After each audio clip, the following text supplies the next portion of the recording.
Hello, everybody. Hola and marhaba. It's me, Diego, your favorite YouTuber of all time, here with another unboxing video. I know what you're thinking. Oh man, Diego, you really are going for the most fun content of all time. But I am, because I love to do this. And I do appreciate being able to share the hobby that I love with folks who are watching, my audience. As you know, I'm a pretty small channel. I like to think that I'm one of the largest channels, but I'm not, unfortunately.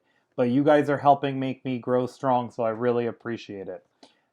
But the fact of the matter is that I really like doing these videos, and I like to show the models, and I don't really like to show me.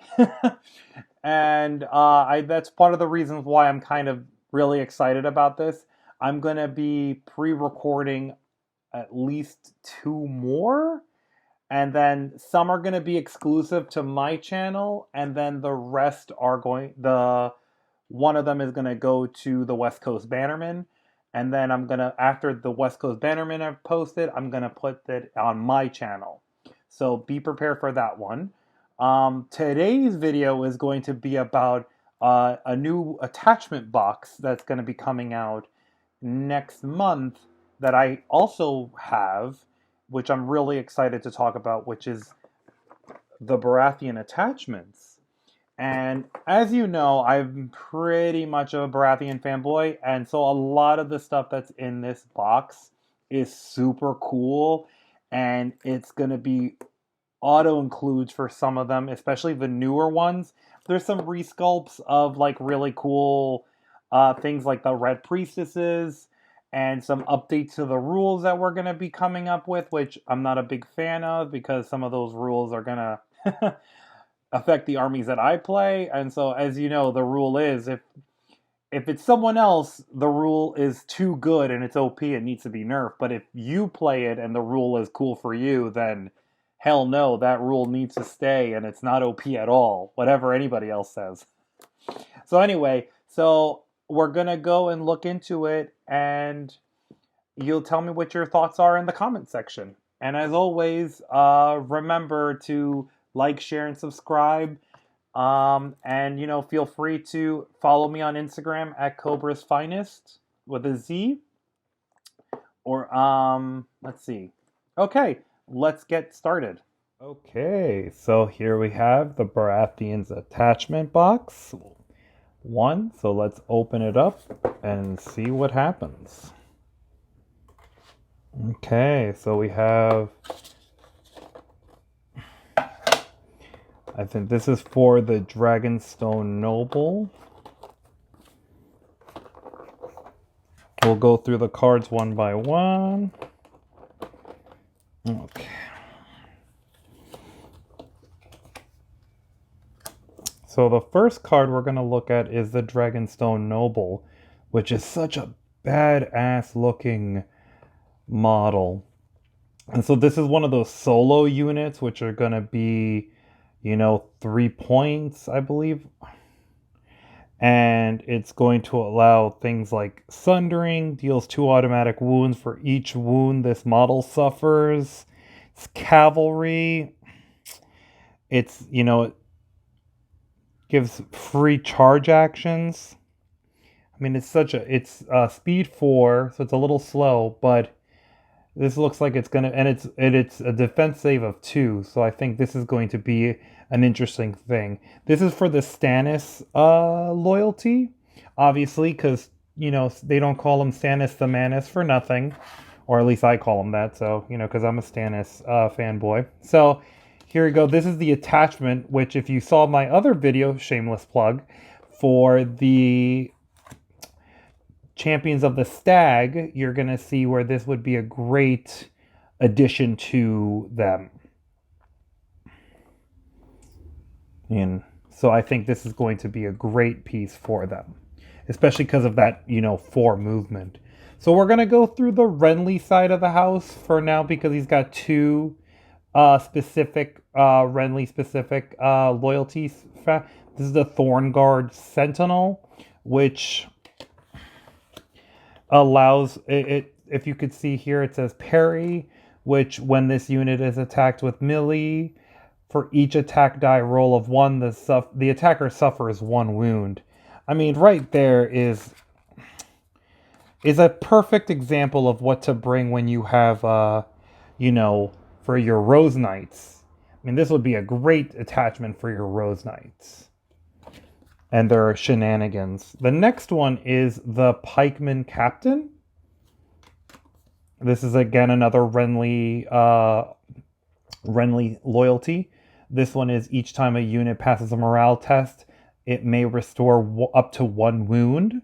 I think this would also be very good to make things like the Knights or the Rose Knights or any other unit that Renly loyalty might need because of that really good healing.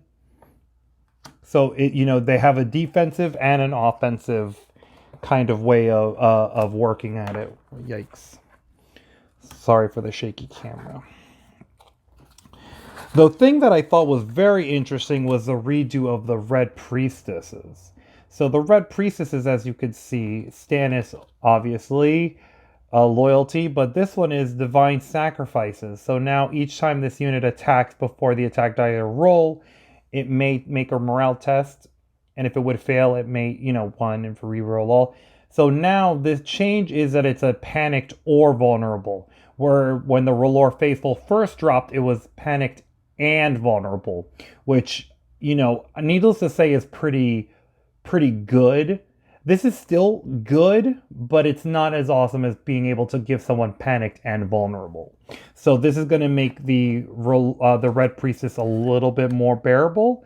I do think, though, maybe not to change this, but that's also because what you might call a little, bias, because the Red Priestesses are, the R'hllor Faithful are very much in my constantly bringing them into my list. I usually run 2 R'hllor Faithful units with Red Priestesses Red Priestesses? Yeah, okay. And to make sure to do maximum damage output, especially with old school Stannis with his Oath of Duty card. I don't remember the card exactly, but that's it. Where I could give automatic D3 wounds, or 3 wounds if it's a Stannis unit. Here's the Master Warden cards. Nothing really changed. Stand Your Ground, which is a pretty cool one that enemies don't gain charge, flank, rear bonuses for this attack. And then for the Stag Knight Noble, this is here, Stag Knight Noble. And then this unit, you can make an extra free attack. So now what you've all been waiting for. Okay. So the first one we're going to look at, please excuse my hand, is the Dragonstone Noble. Such a cool model. Imagine this. I can't wait to paint this up for you guys. I'm probably going to paint this one up on video. Maybe, I don't know. I might be too embarrassed to do so. Here are the Renly stuff. Again, not the arm. Oh no, this is that's a Master Warden. Never mind. Sorry. Haha. This is the Pikeman Captain.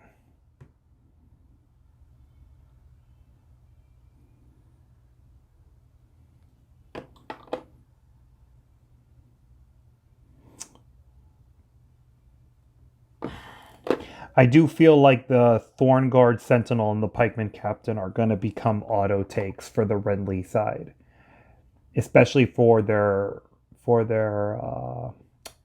what they do. These are the new Stag Knights champion, or Stag Knight Noble. Look at this. Look at how cool these guys are. Yeah, these are so cool. I mean, again, like everyone knows, I love the Stag Knights, even though they're so useless on the battlefield. But man, are they not the coolest army unit in this army. So again, it's going to be real. But look at the detail in these models are just exquisite. And finally, the Red Priestess. I have to admit that I do actually like this sculpt a little bit better than the sculpt in the R'hllor Faithful, but that's just me. So thank you for joining me on this. We're going to put this back. So thank you for joining me during this video. I hope you enjoyed it. Please like, share, and subscribe. And have a great rest of your day. Take care. Bye.